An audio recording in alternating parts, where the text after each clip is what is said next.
Hamid Karzai, thanks for joining me on UpFront. You left office exactly a year ago with civilian casualties in Afghanistan at a record high, with opium production, drug production at a record high, with the Taliban resurgent across vast swathes of your country. Many would say that is evidence not of your success as president, but of your failure.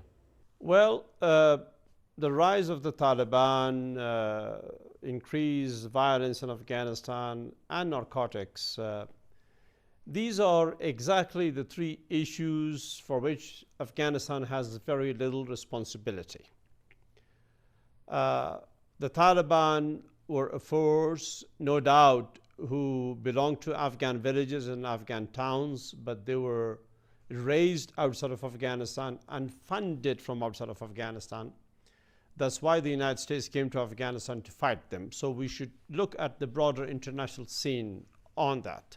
Civilian casualties, unfortunately, very high, which was one issue of tremendous friction between me and the United States. That is true. But the vast bulk of the civilian casualties were the responsibility in recent years of the Afghan Taliban inside of Afghanistan. It seems quite easy for you to be able to say it's not Afghanistan's responsibility, but it was Afghan insurgents killing fellow Afghans under your watch. These casualties were conducted both by those who came from outside in the name of the Taliban and other terrorist organizations who killed Afghans, and also was the responsibility of the United States and NATO forces. The United Nations says 3 out of 4 Afghan civilians killed last year were killed by Taliban or other insurgent fighters. Let me ask you about civilian casualties more broadly. It's the anniversary of 9/11. Do you believe the so-called war on terror launched by the United States and its allies after 9/11 in Afghanistan, in Pakistan, in Iraq, do you believe that made the world a safer place?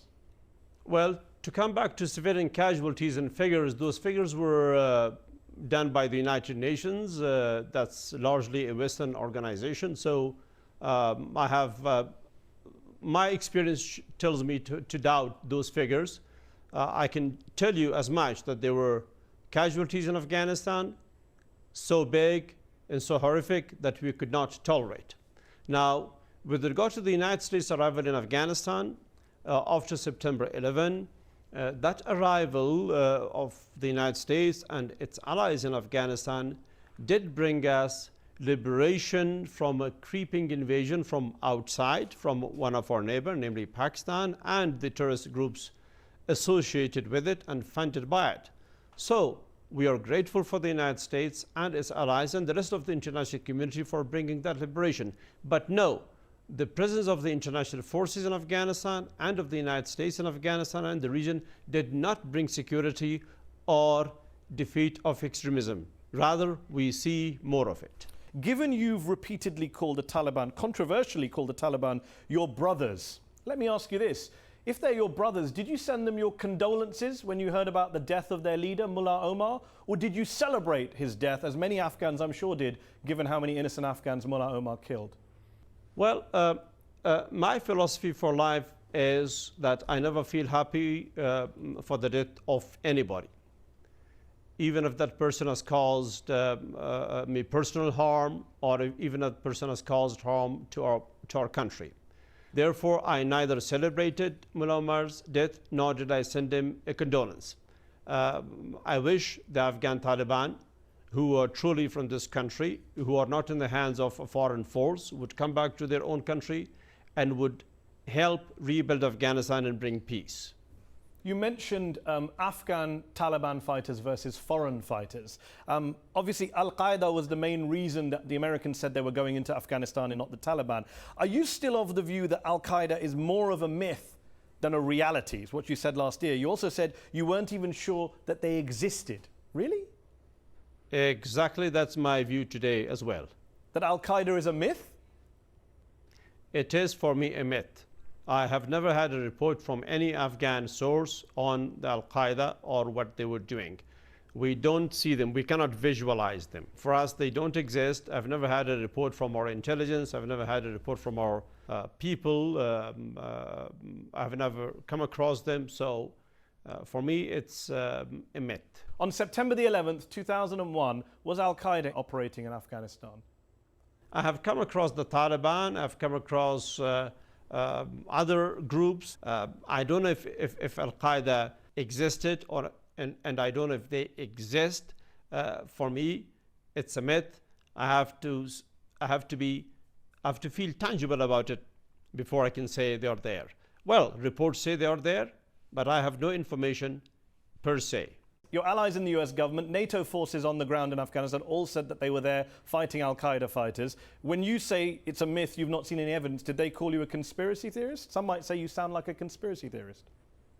Well, if saying that something does not exist does not mean a conspiracy. It's my judgment, it's my feeling. Maybe they are there, but I have not seen them, and I have not had a report about them, any report that would indicate that al-Qaeda is operating in Afghanistan. And I've also been in conversation with various American officials. The last one that I had was last year, in which they told me that there are perhaps not even more than 30 to 35 individuals. So if that's the entire strength of an organization, for me, that's a myth. So just to clarify before we move on, do you believe... I mean in Afghanistan. Do you believe Osama bin Laden carried out the 9/11 attacks in New York and Washington, D.C. and plotted them from Afghanistan? That is what I have heard from our Western friends. That's what the Western media says. There is no doubt that an operation was a terrorist operation was conducted in New York and in Washington. The tragedy of September 11 is a true one. It caused casualties to the American people, to civilians. We condemn it in the strongest possible words. But I can tell you for a fact that that operation was neither conducted from Afghanistan, nor were the Afghan people responsible for that. You do believe, or you don't believe, that al-Qaeda in Afghanistan were behind the 9/11 attacks, as is the view of the US government and other Western governments? I neither believe nor disbelieve something that I don't know about. I can tell you that Afghanistan was as much a victim of terrorism as was America, as were the people who were killed in the September 11 terrorist attacks. On ISIL, which is the current terrorist threat that many people talk about, quote unquote, this militant group, insurgent group, terrorist group, has many names. ISIL, Daesh, they're believed to be in Afghanistan now too. And you said earlier this year that there is a foreign intelligence agency supporting ISIL. That's a pretty provocative statement. Can you tell us which foreign intelligence agency? That's not a provocative statement. That's a true statement. ISIL or Daesh, we know is operating in Iraq and has risen out of the circumstances in Iraq and Syria because of the foreign intervention there, because of the desperation of the Iraqi and Syrian people there, because of the desperation of a part of society there. That's there.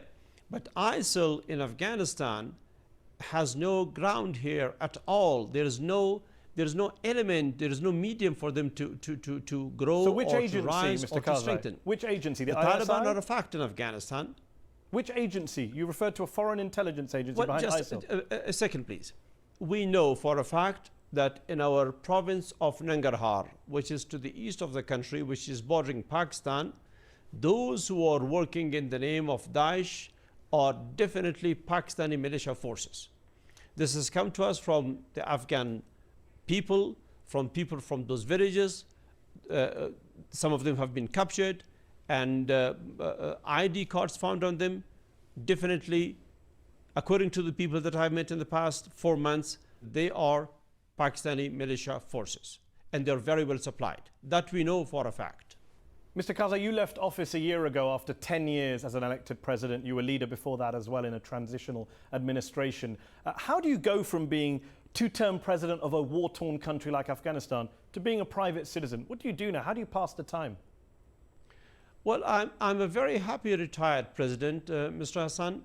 I spend my day generally in meeting people, in engaging people, in attending conferences, in going to events, national events and other events. So I have a pretty busy life, but I have a happy life. And I'm glad that I'm in my own country.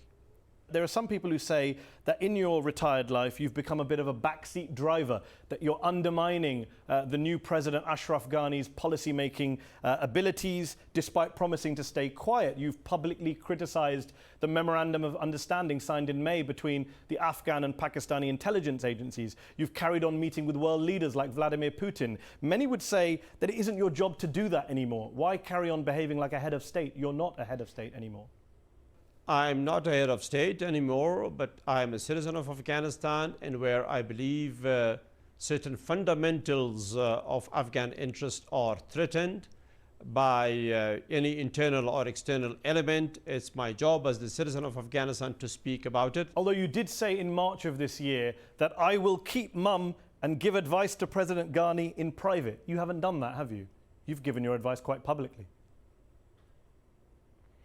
On a lot of issues I've done that, and I have told President Ghani about that even before we swore him in, that I will not be interfering in any other issues of the government, and I want you to be a strong president. But where I see that the sovereignty of Afghanistan and the unity of Afghanistan are threatened, then I will speak out.